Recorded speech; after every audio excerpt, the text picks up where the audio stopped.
محمد وعلى آله وأزواجه وذرياته وصحابه والتابعين والناصرين لدينه إلى يوم الدين. أما بعد، فقد قال في كتابه الكريم: فمن يرد الله أن يهديه يشرح صدره للإسلام، ومن يرد أن يضله يجعل صدره حرجا ضيقا كأنما يصعد في السماء، كذلك يجعل الله الرجس على الذين لا يؤمنون.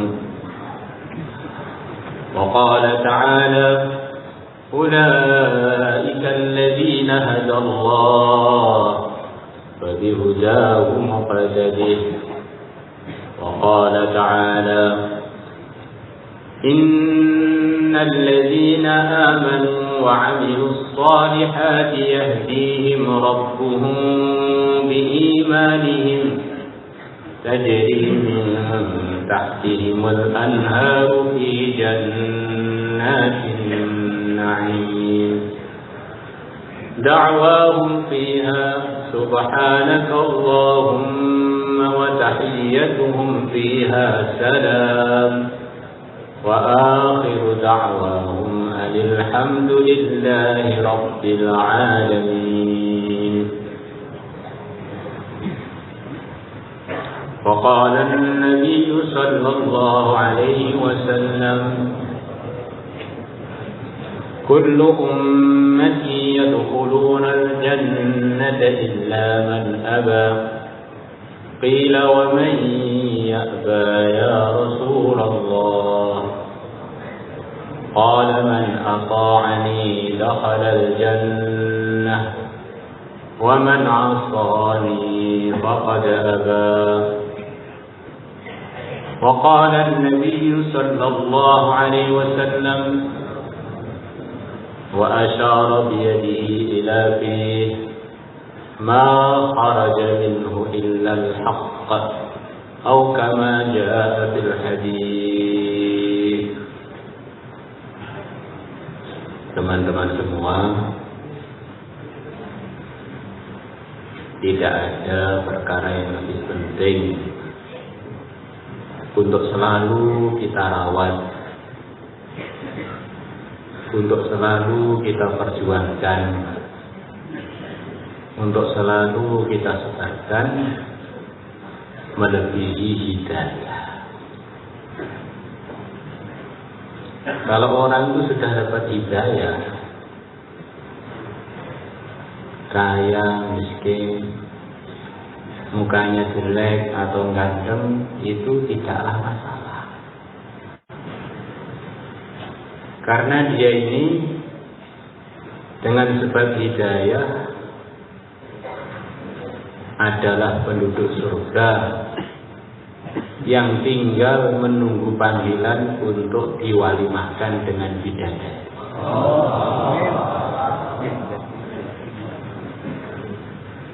Dunia ini hanya sebentar, tinggal nunggu walimahannya aja. Coba kita ingat-ingat, seakan-akan waktu kita di SD dulu, di taman kanak-kanak dulu, baru beberapa hari. Dulu kita masih kecil, begitu kita sekarang bercermin, sekarang sudah gede, bahkan sudah berubah. Paling sebentar lagi juga meninggalkan dunia. Maka kalau kita ini disertai hidayah, dunia yang sementara ini, apapun keadaannya, hanya sebentar. Di sana telah menunggu nikmat-nikmat yang besar, yang kekal abadi, yang tidak ada putus.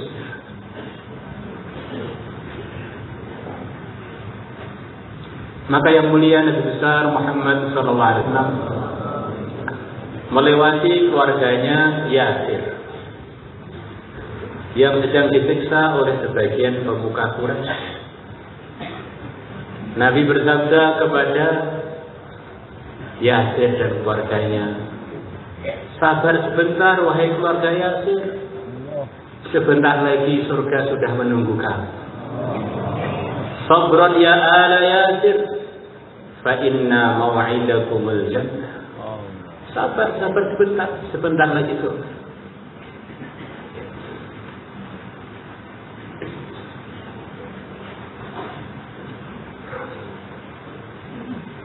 Maka kalau orang itu sudah dapat hidayah, mau hidup juga baik, sekarat juga baik, mati pun juga baik. Maka di sana ada seorang sahabat yang ditawan oleh orang-orang Quraisy, yang diputuskan dia ini sebentar lagi mau dibunuh. Sahabat Hubaib ibn Adi. Maka Hubaib ini dengan begitu tenang menjalani masa-masa menunggu untuk dibunuh, tetap dengan senyum, makan pun dengan lahap. Bahkan Allah telah datangkan di penjara beliau itu buah-buahan langsung dari khazanah gaibnya Allah.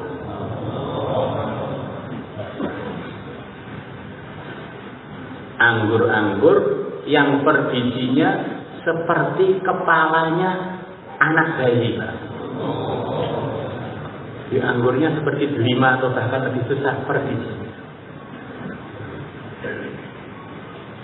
Di dasar yang melihat itu belum dapat hidayah, melihat keajaiban itu ya biasa-biasa. Orang itu kalau belum dapat hidayah, di Mekah pun tidak terkesan dengan Sayyidul Anbiya. Di suasana Madinah pun juga tidak terkesan dengan Sayyidul Anbiya. Belum dapat hidayah. Orang itu kalau belum dapat hidayah adalah seperti orang buta. Yang buta bukan matanya, tapi yang buka hatinya. Kebaikan-kebaikan tertutup dari hati.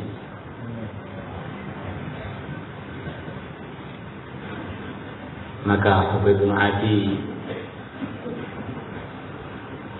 datang masanya beliau mau dibunuh. Maka beliau izin, bolehkah saya sholat dulu 2 rakaat? Maka orang-orang Quraisy bilang boleh, silahkan. Maka beliau sholat 2 rakaat. Selepas itu beliau mengatakan, sebetulnya saya tadi mau memanjang-manjangkan sholat saya, tetapi saya khawatir kalian nyangka saya takut mati. Sama sekali saya nggak takut mati.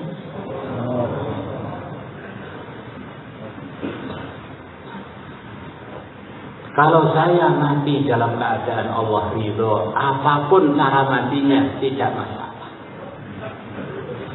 Maka beliau melantunkan pantun yang dikenang oleh para ulama, dikenang oleh teman-temannya, dikenang oleh para ilmuwan sampai sekarang.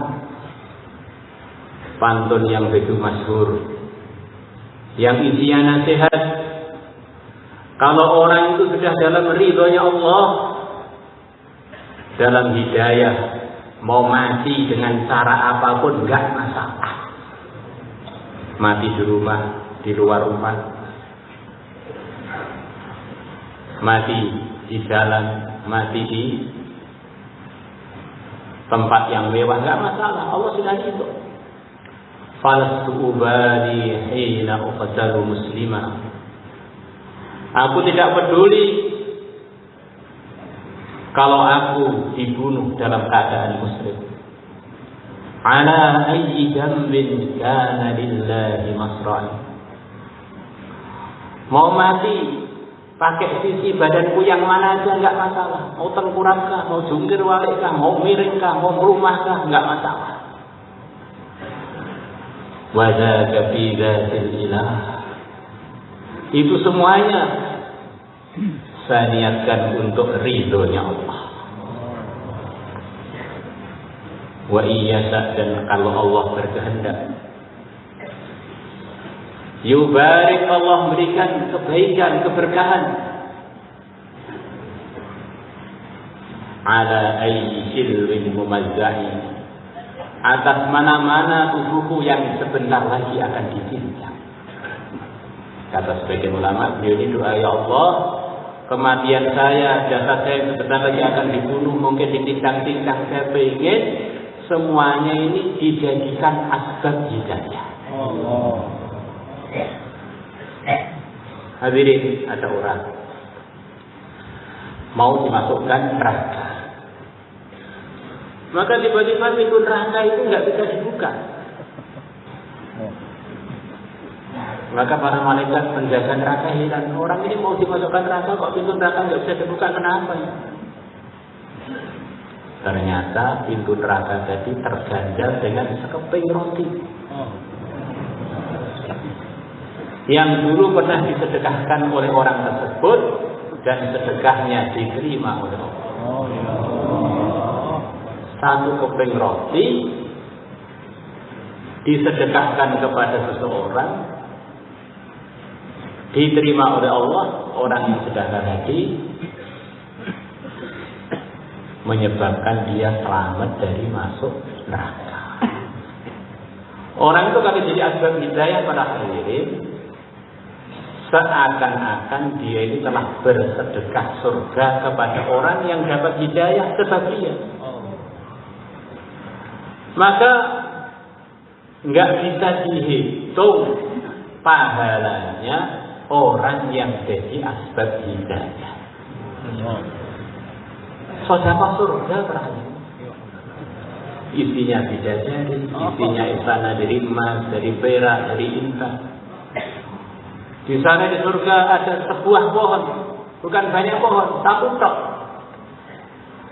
Begitu besarnya pohon tadi, andaikan penunggang kuda dengan kuda yang balap, yang begitu cepat, dia naik kuda yang begitu cepat tadi selama 100 tahun, belum selesai mengitari naungannya satu pohon di surga.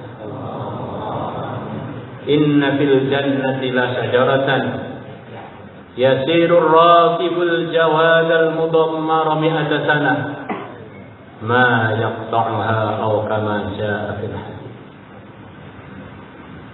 Habib ini mengajarkan kepada kita, kalau orang itu sudah dalam hidayah, sakni bonang ini bukan masalah. Melarat malah kita ringan, sugih sodakai oke, jadi pejabat gunaknya jabatannya kanggo ridhonya Allah, jadi rakyat yo bukan masalah, malah hisabe bukan kados hisabe para pejabat. Sakni bonang ini penak terus namine yang angkel hidayah. Kalau miskin, ya malah hisabnya ringan. Kalau sakit-sakitan, dosanya rontok, derajatnya naik. Kalau kaya, banyak sedekahnya. Kalau sehat, banyak amalannya. Kalau sakit, kalau waktu sehatnya dia rajin ibadah, terus ditulis seakan-akan dia ini ibadah terus. Maka sejarah telah mencatat keajaiban. Kalau enggak semua, ya hampir semua yang menghadiri pembunuhan Ubay ini semuanya dapat hidayah.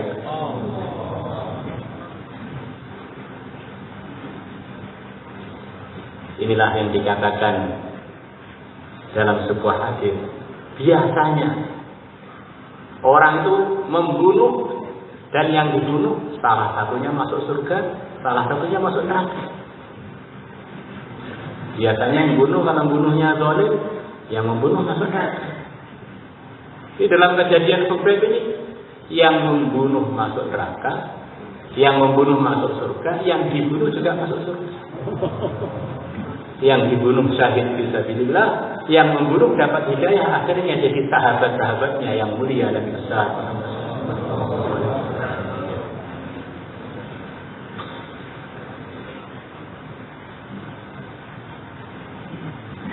Hadirin yang dimuliakan Allah Subhanahu wa taala. Begitu pentingnya hidayah. Setiap kita sholat fardu maupun sunnah, kita membaca Fatihah yang diantara isinya minta hidayah. Ihdinas siratal mustaqim. Ya Allah, tuntunlah aku menuju jalan yang lurus. Kata para ulama, hidayah itu terbagi dua. Pertama adalah qira'atut thariq. Allah tunjukkan kepada kita mana yang benar. Mungkin banyak dari kita, bahkan dari manusia yang tahu kebenaran. Bahkan iblis pun tahu kebenaran, tetapi tidak mendapatkan kebenaran. Maka hidayah yang diminta dalam surat Al-Fatihah itu adalah hidayatu taufiq. Maksudnya pengen dituntun oleh Allah, ditunjukkan mana yang benar, sekaligus dituntun untuk hidup di dalam kebenaran yang telah Allah tunjukkan. Maka kalau kita baca kitab-kitab tafsir, ihdinas siratal mustaqim, hidayatu taufiq. Maksudnya ditampakkan kebenaran sekaligus minta ditolong oleh Allah untuk mendapatkan kebenaran. Ihdinas siratal mustaqim. Kalau orang itu tidak ada hidayah, sebentar aja para hadirin, kemudian dia mati, matinya su'ul khatimah para hadirin. Dan su'ul khatimah ini bertingkat-tingkat. Ada yang dalam keadaan maksiat, ada yang dalam keadaan lebih buruk dari itu, yaitu dalam keadaan tidak membawa iman. Maka hidayah ini kita perlukan 24 jam. Waktu kita melek, waktu kita tidur, waktu kita marah, waktu kita senyum, waktu kita kaya, waktu kita miskin, waktu kita sumpah, waktu kita longgar, kita perlu hidayah terus berhati.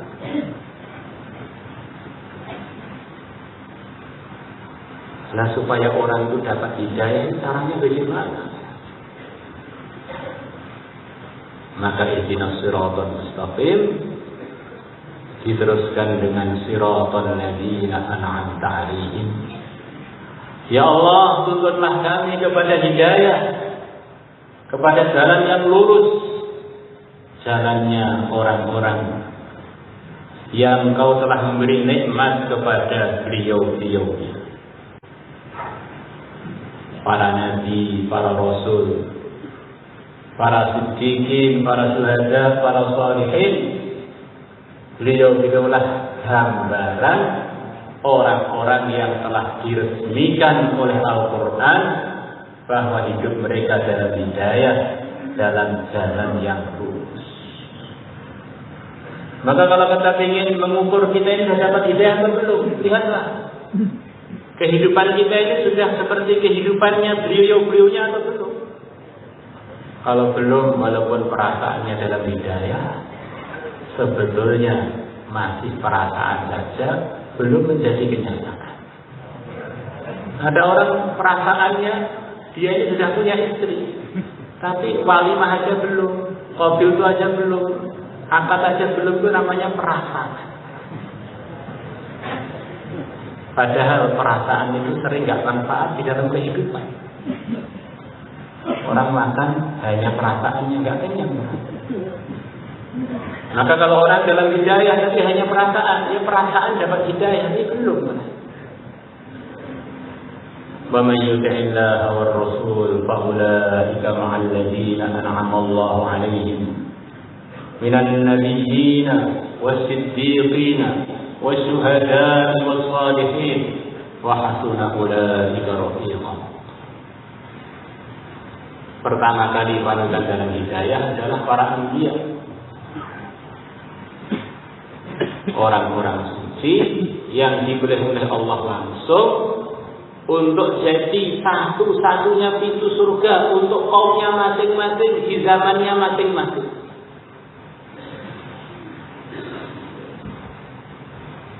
Pintu surga lewatnya hanya lewat ikut para nabi, para rasul. Qabil bisa tersesat keluar dari hidayah karena dia tidak mengikuti arahan seorang nabi yang pertama, ayah dia sendiri, kakek kita semuanya, yang mulia Nabi Adam alaihissalam. Pertama kali manusia yang keluar dari hidayah karena nggak ikut seorang nabi. Maka kita lihat diri kita, mulai ujung kaki sampai ujung rambut, yang ikut Rasulullah berarti dalam hidayah.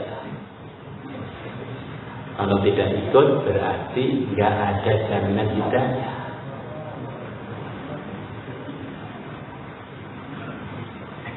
Maka Nabi mengatakan, semua umatku masuk surga kecuali yang tidak mau. Maka para sahabat heran, siapa yang tidak mau masuk surga ya Rasulullah? Orang yang taat kepada aku pasti masuk surga. Yang tidak taat berarti tidak mau masuk surga. Maka kita lihat diri kita, berapa persen ikutnya dengan Rasulullah? Itulah persenan yang pasti masuk surga. Kalau yang belum, berarti belum ada jaminannya. Bisa saja orang itu separuh badannya layak masuk surga, separuhnya layak masuk neraka. Akhirnya begitu dia mau masuk surga, dicuci dulu di neraka. Sampai kotor-kotor yang menghalangi dia layak untuk masuk surga habis, baru dia boleh masuk surga. Gara-gara dia tidak sempurna di dalam berkehidupan hidayah mengikut Sayyidul Anbiya yang mulia dan besar Muhammad sallallahu alaihi wasallam. Tidak apa-apa Pak masuk neraka, yang penting kan akhirnya masuk surga. Enggak apa-apa bagaimana? Neraka itu para hadirin panas banget. Ujung tubuh kena sentuhan api neraka, ujung yang lain akan mendidih. Kalau kita bakar sate, para hadirin, bakar ayam, kita pegang ujungnya, kemudian ujungnya kita masukkan api, maka yang ujung yang kita pegang tidak terasa panas. Itu kalau api dunia, karena daging itu bukan penghantar panas yang baik. Tetapi kalau apinya api neraka tidak. Begitu ujungnya tersentuh, ujungnya juga akan menyala juga. Maka suatu hari Ibnu Umar radhiyallahu anhu dengan para murid beliau sedang lewati kobaran api. Beliau mengatakan, kamu mendengar enggak apa yang sedang diomongkan oleh api yang sedang kita lihat itu? Enggak tahu, wahai Abdullah. Api itu sekarang sedang doa kepada Allah. Ya Allah, jangan engkau masukkan aku ke api neraka. Di api-api dunia ini pada teriak-teriak minta kepada Allah supaya tidak dimasukkan ke neraka. Api aja tuh takut dengan neraka. Kalau kita nggak takut, ya perlu belajar ke api. Kita ambil korek, kalau nggak, coba. Kemudian kita hidupkan, kita surutkan di ujung kuku kita, di ujung hidung kita, biar ada terasa. Gimana? Sebentar. Ternyata api itu nggak bisa dicoba, sakit banget kena api.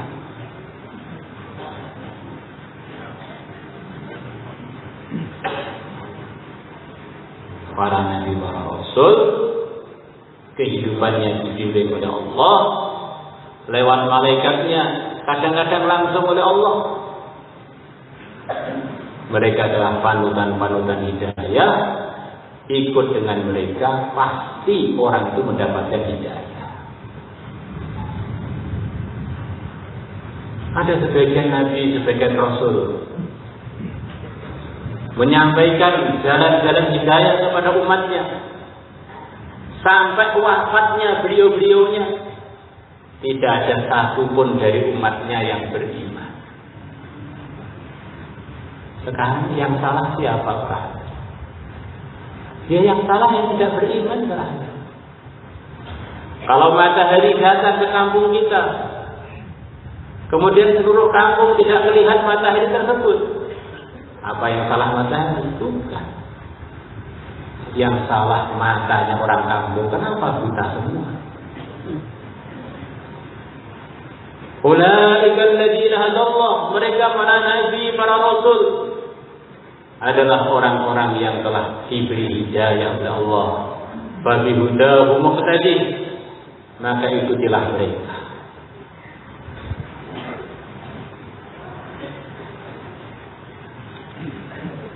Maka kata Abdul Wahab Sa'rani kurang lebihnya, kalau kamu sudah dalam amalan, yang amalan ini memang sesuai dengan arahan Nabi, berarti kamu sudah sampai ke dalam ridhonya Allah.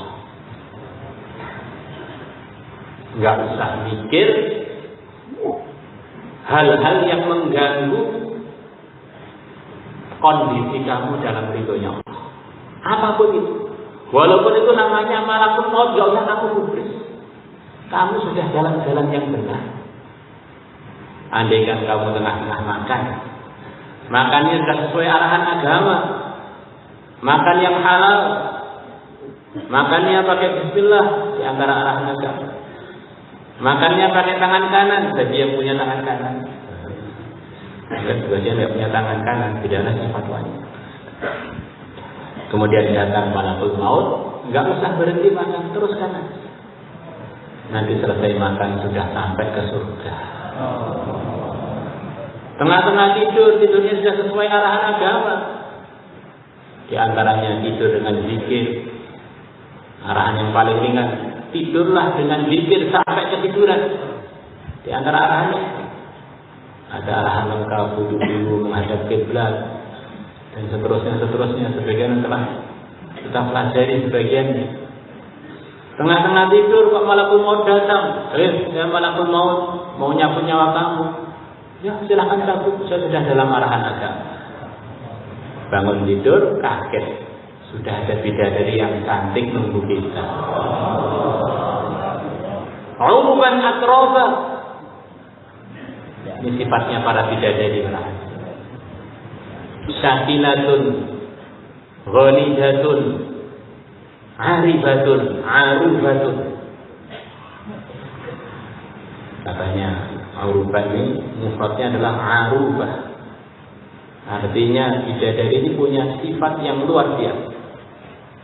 Sifatnya begitu romantis pada suaminya. Kalau untuk selain bidadari, auruban artinya bidadari yang genit. Ini genitnya pada suaminya. Maka dalam tafsir Bukhari ini ghanidatun, wanita yang genit pada suaminya. Syakilatun, wanita yang genit pada suaminya. Itulah para bidadari yang menyambut orang-orang yang wafat dalam hidayah. Semoga termasuk kita. Semuanya dan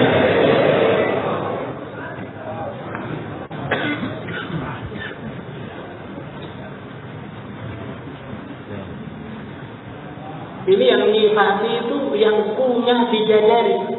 Ini normalnya laki-laki mestinya tertarik begitu. Kalau diterangkan begini kok ngantuk, jangan-jangan perlu diobatkan. Auruban atroba, mereka adalah wanita-wanita yang begitu romantis dengan suaminya, yang umurnya sepantaran. Melihat yang ini menarik, yang ini nggak kalah menarik, yang ini juga nggak kalah genitnya, masya Allah. Dari indah ke indah, dari indah ke indah. Disifati lagi dalam Al-Quran. Yang sifati Quran para hadirin, bukan saya. Wa kawa'iba atraba. Inna lil muttaqina mafaza. Sesungguhnya orang-orang yang takwa Allah telah siapkan kesuksesan untuk mereka, telah beri kesuksesan kepada mereka. Wa kawa'iba atraba, dan Allah telah siapkan untuk mereka bidadari-bidadari yang montok susunya.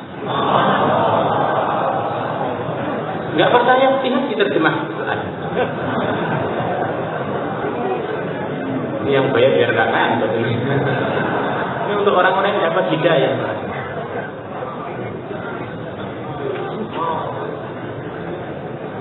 Ini yang sifati Allah. Ini normalnya lagi-lagi nggak suka dengan kutilan darah. Urut tinggi selansi dan sana suka. La ilaha illallah. Maka hidup kita latihan mulai tertib potong kuku sampai potong rambut disesuaikan dengan apa yang diridhai oleh Allah, ikut arahan yang mulia Nabi besar Muhammad SAW. Yang sudah tahu diistiqomahkan, yang belum tahu belajar lagi. Biar kehidupan kita 24 jam di dalam hidayah. Kemudian selepas para nabi, para rasul, kehidupannya orang-orang yang dapat hidayah adalah kehidupannya para siddiqin. Orang-orang yang mantep imannya. Benar-benar imannya itu kokoh para hadirin. Dimufakati oleh para ulama, pimpinannya seluruh siddiqin, mulai zaman Nabi Adam sampai nanti hari kiamat, tidak ada yang lebih tinggi melebihi Sayyidina Abu Bakar radhiyallahu anhu. Ini pimpinannya orang-orang yang kokoh iman, yang diriwayatkan oleh Ibnu Umar radhiyallahu anhu. Lau uzina imanu Abi Bakrin bi imani jami'il ummah la rajahat.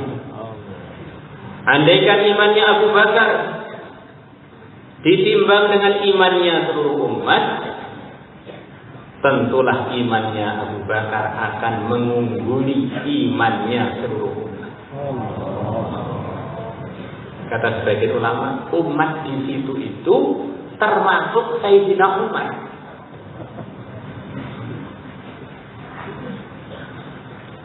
Sayyidina Umar, ada yang nanya, Umar, engkau itu dengan Abu Bakar mulia mana, tinggi mana derajat? Maka orang tadi ditegur oleh Sayyidina Umar, kamu itu omong apa? Saya ini ingin seluruh amalan saya dikumpulkan jadi satu, kemudian mau tak tuker dengan amalannya Abu Bakar sesaat ketika beliau di Gua Thaur bersama yang mulia Nabi besar Muhammad SAW. Kalau Allah mau terima, saya sudah sempurna, mau tak tuker, itu tak. Karena waktu itu Pak Allah berfirman di dalam firman-Nya, idz qala li sahibihi la tahzan innallaha ma'ana.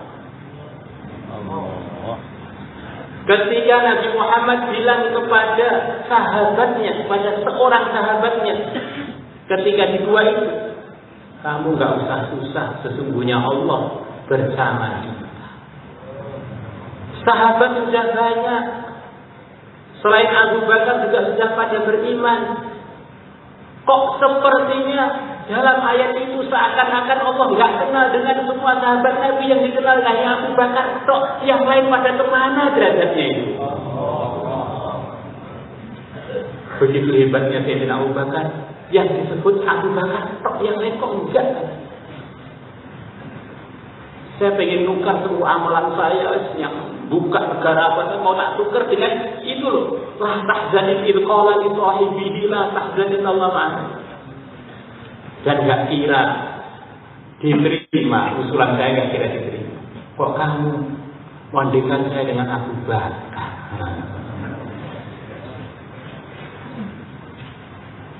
Hadirin yang dimuliakan Allah Subhanahu wa taala, suatu hari dalam hadis riwayat Tirmidzi, yang mulia Nabi besar Muhammad sallallahu alaihi wasallam bersabda kurang lebihnya bahwa pintu-pintu surga itu begitu banyak.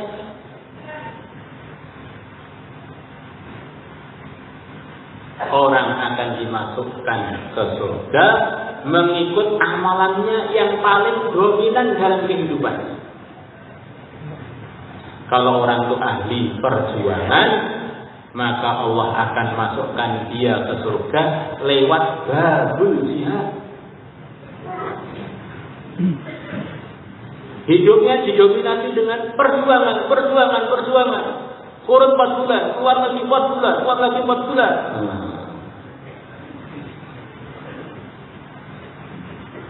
Kalau orang itu hidupnya didominasi dengan sedekah, maka Allah akan masukkan dia dari pintu sedekah yang ada di surga. Sedekah lagi, korban harta lagi. Nanti orang yang seperti begini ini akan dimasukkan oleh Allah dari pintu sedekah yang ada di surga. Orang yang kehidupannya didominasi amalannya dengan puasa. Nanti Allah akan masukkan dia ke pintu surga yang pintunya namanya pintu babusom, pintu puasa. Di sini riwayatnya bukan baburoyan, pintu puasa. Royan itu biasanya untuk fadilahnya Ramadan. Puasa secara umum. Kalau orang itu ahli zikir, sebentar wiridan, maka orang ini akan dimasukkan oleh Allah dari pintu zikir yang ada di surga. Ada orang haji yang mendominasi amalannya sedekah. Salat, terlepas salat fardu, salat sunnah lagi terus begitu. Maka Allah akan masukkan orang ini di surga lewat pintu salat. Kurang lebihnya begitu. Maka pintu surga jangan kita aku sendiri para hadirin, pintunya banyak. Kalau orang ahli wirid ini belum mau tak tafsir, berarti nggak masuk surga loh. Yang melihat surga itu Rasulullah, bukan kita. Maka Sayyidina Abu Bakar mengatakan, ya Rasulullah sallallahu alaihi wasallam, kalau orang telah dimasukkan oleh Allah dari salah satu pintu surga yang engkau sebutkan tadi, dia sudah masuk surga, enggak masalah, sudah sukses. Pertanyaan saya, adakah orang yang semua pintu surga pengen dia masuk? Kata sebagian ulama, maksudnya Sayyidina Abu Bakar, apakah ada orang itu dalam segala amalan itu dia ini soft awal, akhirnya semua pintu surga boleh dia masuki, dan dia dipanggil oleh pintu-pintu tersebut karena semuanya pengen dia masuki? Ada kamu di antaranya. Kadang-kadang kita ini merasa iman kita ini sudah naik para hadirin. Kita syukurilah ketimbang perasaannya yang lain-lain. Maka itu lumayan. Tetapi harus ada pembuktian. Kalau orang itu imannya memang menguat para hadirin, amalannya menguat. Tidak ada orang yang imannya melebihi para anbiya. Maka tidak ada orang yang lebih sempurna amalannya melebihi para anbiya. Tidak ada di kalangan sahabat yang lebih kuat imannya melebihi Sayyidina Abu Bakar. Maka tidak ada di kalangan sahabat yang lebih sempurna amalnya melebihi Sayyidina Abu Bakar. Ya ahli puasa, ya ahli perjuangan, ya ahli wirid, ya ahli sedekah, ya ahli sholat. dan seterusnya, Pak. Itulah Abu Bakar. Yang nama aslinya adalah Abdullah, nama bapaknya namanya Utsman, Abdullah ibn Utsman, yang dipanggil dengan nama Abu Bakar. Dipanggil Abu Bakar kata sebagian ulama karena beliau ini belum ada yang memenangkan beliau dalam seluruh mengawali kebaikan. Ya Abu Bakar bapak pengawal, bapak yang selalu pertama dalam urusan kebaikan. Itu diantara sebabnya beliau dipanggil Abu Bakar. Dia nggak punya putra ataupun putri yang namanya Bakar. Kenapa dipanggil Abu Bakar? Urusan iman paling awal, urusan sedekah paling awal, urusan perang paling awal. Dia memutuskan ini adalah gejolak-gejolak selepas wafatnya Nabi. Mari kita tertibkan. Sayyidina Umar usul nanti aja nunggu aman, nunggu itu. Sayyidina Umar yang terkenal begitu jagoan oleh Sayyidina Abu Bakar dipegang, kerah bajunya ditarik. Kamu dulu waktu jahiliyah pemberani, sekarang pengecut kamu. Masya Allah. Sayyidina Umar dimari oleh Sayyidina Abu Bakar. Masya Allah. Orang-orang pada usul selepas Nabi wafat, khalifahnya Umar aja. Maka Sayyidina Umar dalam riwayat Bukhari bilang, ngomong apa kalian? Saya suruh ngamili Abu Bakar. Saya lebih baik dibunuh tanpa dosa ketimbang ngamili jamaah yang di dalamnya ada Abu Bakar. Saking sungkannya Sayyidina Umar dan Abu Bakar dalam riwayat Bukhari. Saya lebih baik dibunuh tanpa dosa ketimbang ngamili jamaah yang di dalamnya ada Abu Bakar. Sungkannya Sayyidina Umar dan Abu Bakar. Masya Allah.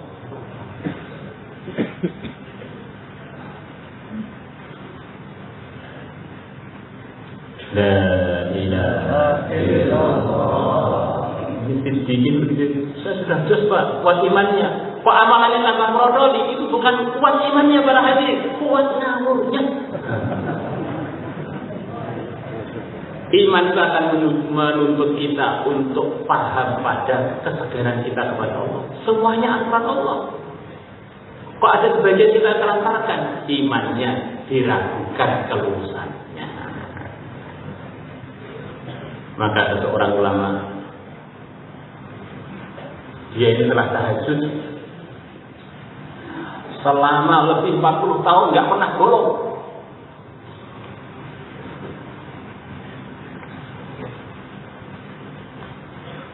Maka malam itu beliau kedengaran nangis sepanjang-panjang malam. Maka yang kenal dengan beliau bilang, kenapa kok nangis gak karuan, kenapa? Saya telah tertipu dengan diri saya selama 40 tahun.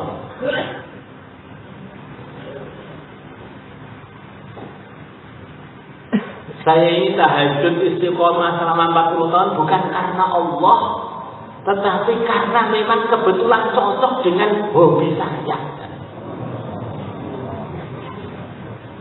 Nah kok bisa saya, kenapa, ada apa, tiada apa? Tadi saya mau berangkat tahajud, waktunya sudah pas untuk tahajud. Tiba-tiba ibu saya manggil saya disuruh suatu hal yang kalau saya mengikuti perintah ibu saya, mesti tahajud saya bolong. Nggak bisa dikumpulkan antara perintah ibu dan tahajud malam itu. Lah kok saya tadi mau milih tahajud, padahal tahajud itu sunnah, sementara ikut perintah ibu adalah kewajiban. Ternyata saya ini lebih mendahulukan yang sunnah melebihi yang wajib. Ini berarti saya telah keblinger selama 40 tahun saya. Nangis semalam suntuk, saya ini telah kena nafsu, tahajudnya nafsu, saya tahajudnya nafsu. Bagaimana caranya? Orang-orang dulu begitu itu. Suulonnya pada dirinya. Kalau kita kadang-kadang kebalik, jadi kita sudah wali, orang lain salah semua. Repot. Wali murid aja belum tentu. Waliullah masih daftar berapa hari. Hadirin yang dimuliakan Allah Subhanahu wa taala, pimpinan hidayah selepas para siddiqin adalah para syuhada, pejuang-pejuang agama yang mana mereka begitu sungguh-sungguh dalam perjuangan sampai akhirnya wafat pun dalam kondisi berjuang. Hadirin yang dimuliakan Allah, coba kita lihat kampung kita, daerah kita, masjid kita, kebaikan-kebaikan yang di negeri kita atau di luar negeri kita. Itu asbabnya. Kalau ditelusuri, kenapa masjid saya ini bisa terbangun? Terus ada program-program kebaikan. Nanti ujung-ujungnya akan ada penemuan yang sama, karena ada yang memperjuangkan. Jadi dibalik semua kebaikan itu para hadirin, karena ada yang memperjuangkan.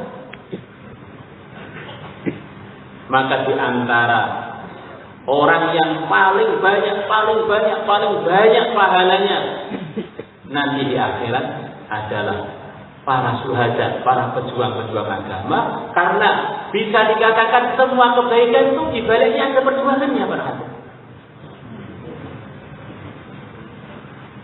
Orang itu kalau hidupnya nggak ada perjuangannya, hidupnya ini ditulis sejarahnya itu satu baris sudah terlalu panjang, para hadirin. Lahir, gede, mampus.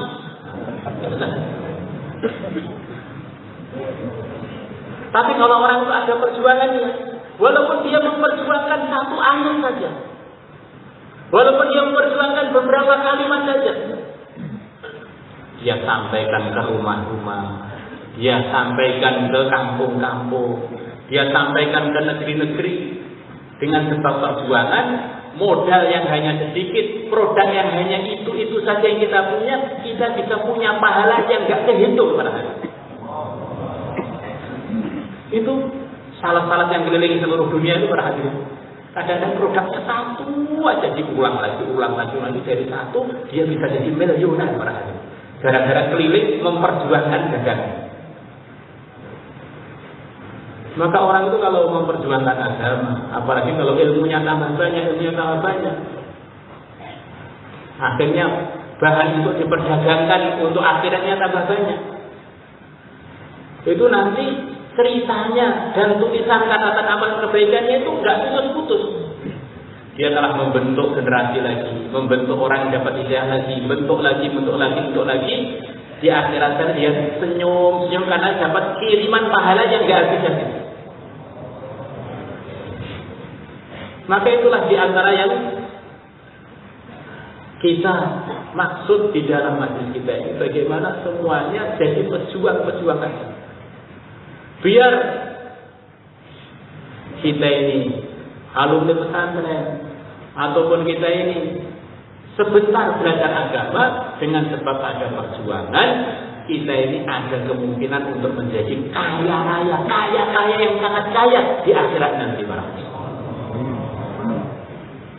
Maka itulah kata para ulama, di antara sayangnya Nabi kepada umat, beliau menceritakan fadilahnya para ulama, menceritakan itu. Tetapi di samping itu beliau berikan resep kepada seluruh umatnya, biar seluruh umatnya, ulamanya, awamnya, pejabatnya, rakyatnya semuanya bisa punya pahala yang banyak. Dengan sabda beliau, "Ballighu anni walau ayah." Ini sayang beliau kepada umat. Semua umatnya diberi kesempatan untuk dapat pahala sebanyak-banyaknya.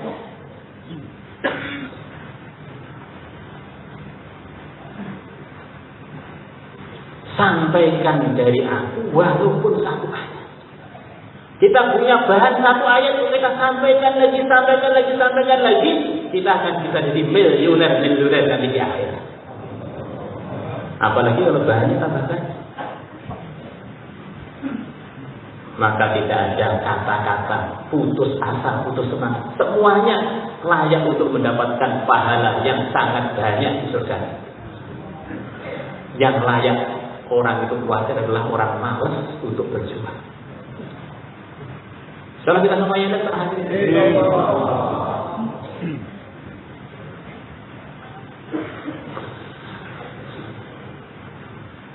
Maka itulah di antara rahasianya kenapa para sahabat walaupun sekecil-kecilnya sahabat derajatnya tidak bisa dicapai oleh orang selepasnya sampai hari kiamat. Karena semua kebaikan yang sampai kepada umat ini jalannya adalah para sahabat. Yang memperjuangkannya adalah para sahabat. Begitu umat selepasnya banyak pahalanya, sahabat dapat kiriman yang sama banyaknya. Sementara sahabat ini sudah punya amalan pribadi. Akhirnya tidak mungkinlah orang selepas sahabat bisa kok menyusul. Dia jauh. Tambah dia meningkat, sahabat itu juga tambah meningkat. Bahkan Nabi menasihati sahabat-sahabat baru supaya hormat dengan sahabat-sahabat lama. Beliau mengatakan, andaikan kalian sahabat-sahabat baru menginfakkan seperti gunung Uhud berupa emas, maka pahalanya tidak akan sampai kepada pahalanya sahabat-sahabat yang lama yang hanya infak, yang hanya korban 1 mud saja. 1 mud itu sangat sedikit para hadirin.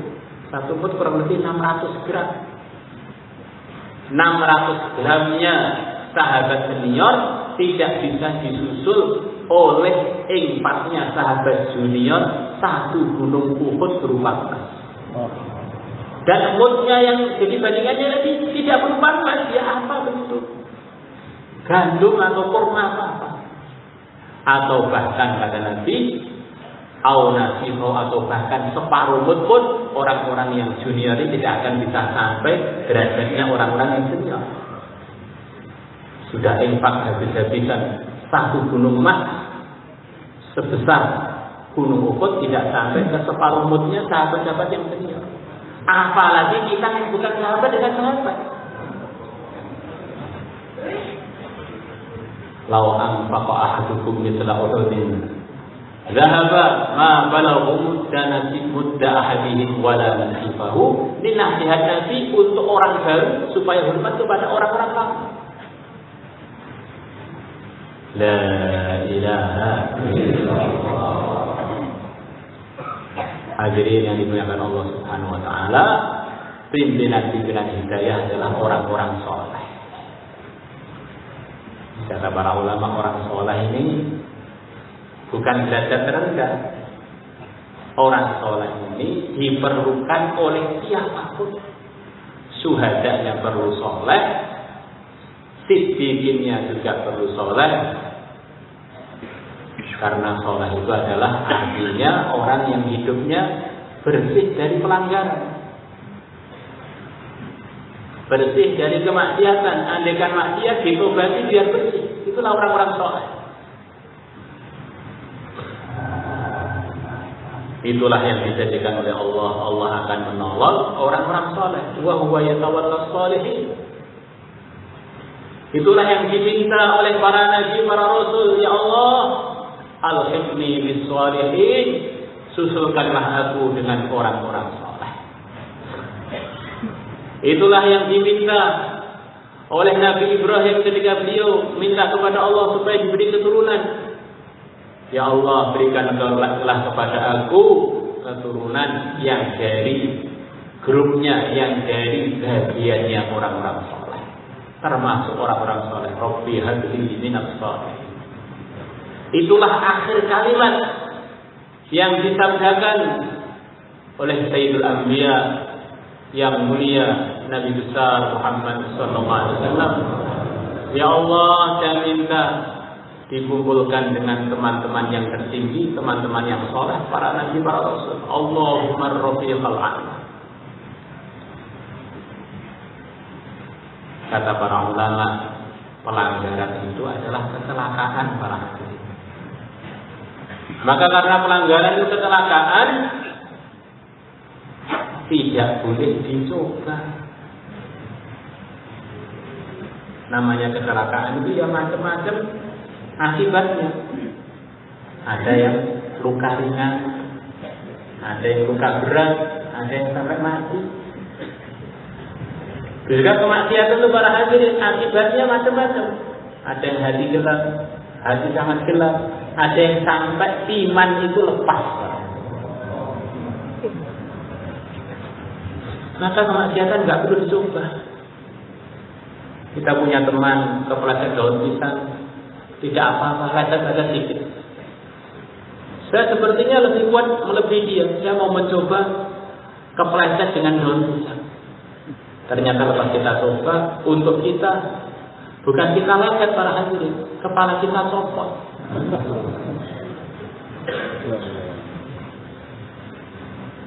Maka kalau kita ini ingin selalu dalam hidayah, jadikanlah diri kita selalu ikut para nabi, selalu usaha menguatkan iman, selalu usaha dalam suasana perjuangan, hidupnya dibersihkan dari pelanggaran. Insyaallah semuanya niat para hadirin. Maka untuk itu semua perlu nata waktu 24. Al-Imam Ghazali rahimahullah beliau mengatakan kurang lebihnya semua teori kebaikan, teori ketakwaan itu sulit terwujud dalam kehidupan sebelum orang itu memastikan program dia 24 jam benar-benar pasti semuanya di dalam mengamalkan perintah, menjauhi larangan. Mulai bangun tidur dan tidur lagi, kita pastikan programnya semuanya diridhoi Allah. Maka kita lihat teman-teman yang bisa ikut program, gak usah lama-lama, 3 hari saja dengan sesuai arahan agama. Mudzakarah iman yakin, yang fardu dikerjakan, yang sunnah dimaksimalkan, adab-adab dikerjakan. Masya Allah, berapa banyak langsung berubah hidupnya dengan perubahan yang begitu luar biasa. Ini hebatnya di mana, Pak? Karena dia 24 jam di dalam ridhonya Allah. Akhirnya pagi dapat nur hidayah, siang dapat nur hidayah, malam dapat nur hidayah, waktu molor pun dapat nur hidayah. Masya Allah. Waktu makan dapat nur hidayah, minum dapat nur hidayah, masuk toilet dapat nur hidayah. Tapi begitu pulang kadang-kadang program beberapa jam terganggu, akhirnya mulai redup lagi, bahkan mulai malas lagi, bahkan mulai hilang, balik lagi seperti semula.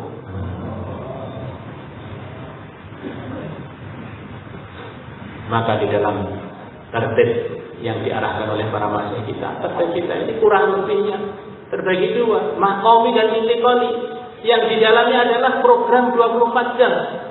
Baik pun maqaminya maupun intiqalinya. Kalau kita ikuti dengan sungguh-sungguh, harapannya penyemangatan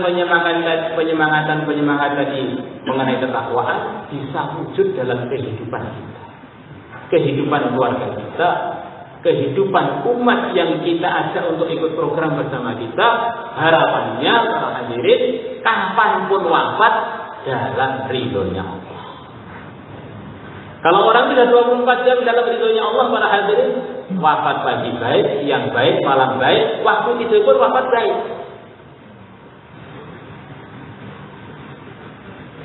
Kita semuanya insya Allah niat berhasil.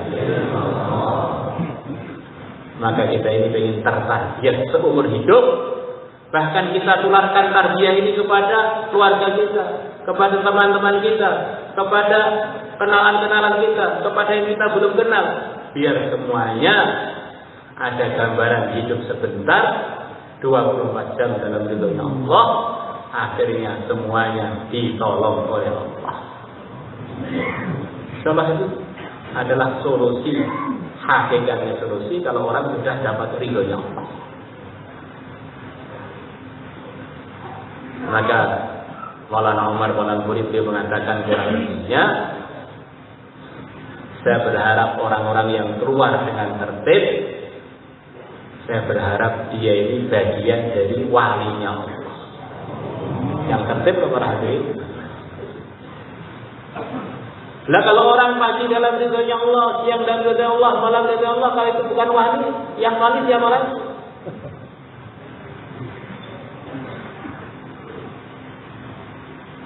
Maka musyawarah itu penting para hadirin.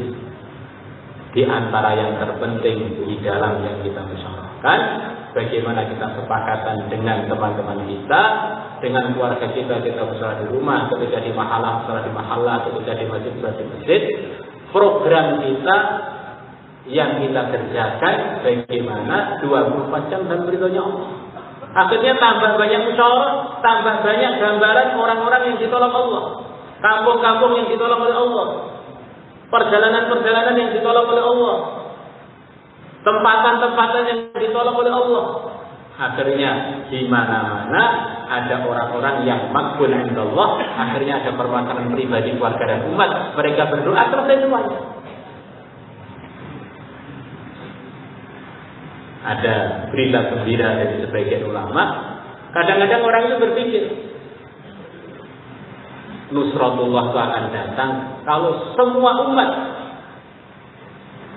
sudah takwa kepada Allah. Kalau begitu itu ya kelamaan lah. Dalam sejarah nggak perlu begitu. Kalau ada orang-orang yang makbul di kalangan umat, maka orang-orang yang makbul itu akan disayangi oleh Allah untuk bisa mendatangkan rahmat kepada teman-temannya yang belum terlalu makbul. Maka Nabi bersabda, nanti akan datang satu masa yang tinggal sahabat-sahabatku saja. Maka ada pasukan-pasukan perjuangan berangkat. Setiap mereka ada masalah, selama masih ada sahabatku di jamaah tersebut, kemudian mereka doa, maka doa-doanya akan dikabulkan oleh Allah. Akhirnya selesailah masalah-masalah perjuangan mereka. Maknanya yang makbul belum semuanya para hadis. Ada sahabat Nabi yang mesti makbulnya ikhlas juga Allah menyebabkan teman-temannya makbul. Kemudian para hadirin yang dimuliakan Allah Subhanahu wa taala, selepas sahabat-sahabatku nanti wafat, akan ada rombongan-rombongan perjuangan. Begitu mereka kena masalah, mereka doa. Di situ masih ada orang yang pernah melihat sahabat-sahabatku, maka mereka berdoa dengan sebab adanya tabi'in tadi yang pernah lihat sahabatku, Allah pun selesaikan masalah-masalah. Dalam sebagian riwayat lain, sampai akhirnya datang satu masa para tabi'in pun habis, tinggal satu tabi'in. Ada masalah-masalah dalam perjuangan, maka mereka berdoa karena di jamaah itu masih ada orang yang pernah lihat orang yang lihat sahabatku, maka Allah selesaikan masalah-masalah orang.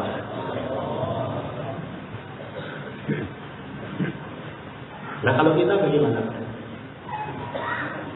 Maka dalam hadis ini itu mengatakan, kurang lebihnya Rasulullah yang mengatakan, kita pun berharap semua yang ada sanadnya sampai orang-orang yang sambung dengan orang-orang yang makbul para tabi'in. Kemudian kita berdoa ketika ada masalah, semoga kita pun juga termasuk yang dapat kemakbulan doa. Para masih kita sanadnya dalam hadisnya ataupun dalam hilirnya sampai gurunya lagi sampai ke Rasulullah. Harapannya begitu itu para hadis. Orang beriman harus banyak berharap kepada Allah, karena yang bisa diharap hanya Allah saja. Maka kita berharap kalau kita bergerak, kita maqami dengan sesuai arahan, kemudian kita sembung dengan orang-orang yang bersanad, guru kita, gurunya lagi, para masyayikh kita, lagi. Harapannya walaupun kita ada lemah-lemahnya, dengan berkahnya ada sembung-sembung tadi, kita pun juga ikut-ikutan kecipratan kemakbulan. Insyaallah semuanya niat para hadirin. Maka itu semua hanyalah akan jadi impian dan wacana sebelum kita meluangkan waktu. Maka untuk itu semua, siapa yang siap meluangkan waktu untuk usaha 24 jam dan ridhonya Allah dan mengajak umat untuk itu. 24 jam dalam mempraktekkan 6 sifat, 24 jam dalam usaha menyempurnakan 4 amal. Masya Allah. Silakan para hadirin. Insyaallah. Silakan yang mau lebih jauh silakan daftar lagi insyaallah. Oke, panitia sekalian, pada bapak sekalian yang akan berangkat negara